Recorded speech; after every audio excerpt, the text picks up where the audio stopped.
বন্ধুরা, good morning. তোমরা কি করছো? আজকে চৈত্র সংক্রান্তির দিন। আমি রান্নার প্রিপারেশন করছি, কি রান্না করব।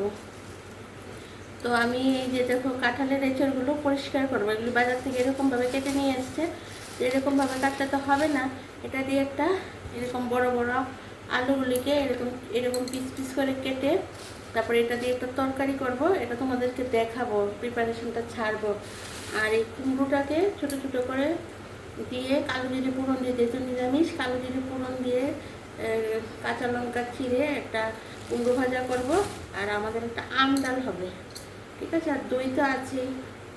তো এই করব নিরামিষের মধ্যে, বেশি কিছু আর করবো না এই গরমের মধ্যে। আমি তোমাদেরকে এই যে আমি কাঁঠালটা কীভাবে কাটি একটু দেখিয়ে দিই। হ্যাঁ, কাঁঠালটা বাজার থেকে এরকমভাবে কেটে নিয়ে এসছে, এরকমভাবে কেটে নিয়ে এসছে। কিন্তু এরকমভাবে আমরা আমার পরিষ্কার করতে হবে। পরিষ্কার করলে আর অর্ধেকটা বেরোবে। এই দেখো, লাল সর্ষের তেল বা লাল তেল না থাকলে সাদা তেল হাতের মধ্যে এইভাবে মেখে নেবে।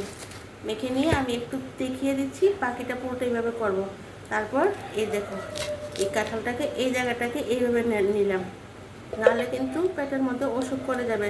এইটা যদি আমি রান্নার মধ্যে ছেড়ে দিই, অনেকে আছে এরকমভাবে বাজার থেকে কেটে দিয়েছে, এগুলিকে সেদ্ধ করেই খেয়ে নেবে। আমি সেদ্ধ তো করবো, কিন্তু তার আগে পরিষ্কার কীভাবে করতে হয় দেখাই। এই দেখো, এই দেখে কাঁঠালের যে ইয়েটা আছে, পিসটা আছে, এই দেখো এগুলো করে তারপর এখান থেকে দেখো কত ময়লা জিনিস বেরোবে। এইভাবে করলাম, করে তারপরে এটাকে এইভাবে করলাম, পুরে এইভাবে করলাম, করে তারপরে এই দেখো এগুলি সব ফেলে দিচ্ছি। এগুলি কিছু খাবো না, এগুলো নোংরা জিনিসগুলো। এইগুলি ফেলতে হয়। এগুলি প্লাস্টিকের মতো, বুঝতে পেরেছ? এগুলি প্লাস্টিকের মতো। এগুলি যদি তুমি না পরিষ্কার করে খাও, তাহলে তোমার পেটে ব্যথা হবে। তোমাদের কাজ নিজেরা করো বা কাজের লোক দিয়ে করাও, এগুলি পরিষ্কার করে তারপর কাঁঠালটাকে ভালো করে একটু সেদ্ধ করে নেবে। তারপর মশলা টশলা দিয়ে রান্না করে খাবে, জলে সেদ্ধ করে তারপর খাবে। দেখেছো কাঁঠালটা কীভাবে কেটেছি? আরেকটা কেটে দেখিয়ে দিই। হ্যাঁ, তারপর বাকিটা পুরোটা তো এইভাবেই কাটবো। সবটা তো দেখাতে পারবো, সেমভাবেই তো সবটা হবে। এই দেখো এগুলি, এই দেখো বন্ধুরা, এগুলি কিন্তু তোমরা খাবে না, এগুলি ফেলে দেবে। এগুলি খেতে নেই, এগুলি প্লাস্টিকের মতো, ঠিক আছে? এগুলি খাবে না।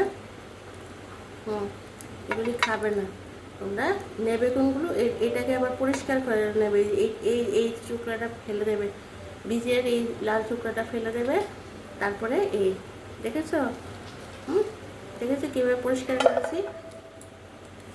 এইভাবে পরিষ্কার করবে। পরিষ্কার করে এই দেখো, এই প্লাস্টিকের মতো এই দেখো এগুলি যে বের হয়েছে, এগুলি খেতে নেই। এগুলি একদম ভুলেও এগুলি যেন এভাবে সেদ্ধ করে রান্না করে খাবে না, তাহলে ওইগুলি পেটে গেলে পেট ব্যথা করবে।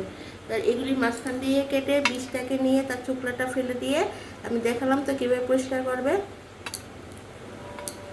কীভাবে পরিষ্কার করবে? এভাবে পরিষ্কার করে ভালো করে ধুয়ে তারপর কড়াইয়ের মধ্যে দিয়ে সেদ্ধ করে, তারপর সেদ্ধ হলে জলটা ফেলে দেবে। তারপর মশলা টশলা দিয়ে রান্না করে খাবে, নাহলে কিন্তু পেট ব্যথা করবে, ঠিক আছে? আর আমার রান্নার প্রিপারেশন তো দেখালাম, আর কাটাটাও বুঝিয়ে দিলাম। সবাই পারো, কিন্তু যারা না পারো একটু বুঝিয়ে দিলাম। আর যারা কাজের লোককে দিয়ে করো, ওদেরকে বলবে যে এইভাবে সিদ্ধ করে, এটাকে নিয়ে সিদ্ধ করে রান্না করে দেওয়া চলবে না, মাঝখান থেকে এটা পরিষ্কার করে দাও। এতগুলো দেখবে এইভাবে কেটে আনার পরও আর একটুকু বের হবে, ঠিক আছে বন্ধুরা? তাহলে এখন রাখি, আমারও অনেক কাজ পড়ে আছে। এই কাঁঠালটাকে কাটবো। সবার সংক্রান্তি ভালো কাটুক। আর তোমরা আমাকে একটু সাবস্ক্রাইব করে দেবে প্লিজ। আমি আরও অনেক কিছু কাটাকুটি বা ঘর পরিষ্কার কীভাবে করতে হয়, আমি কীভাবে করি তোমাদেরকে দেখাবো। আর তোমরা কীভাবে করো সেটা আমাকে কমেন্ট করে জানাবে।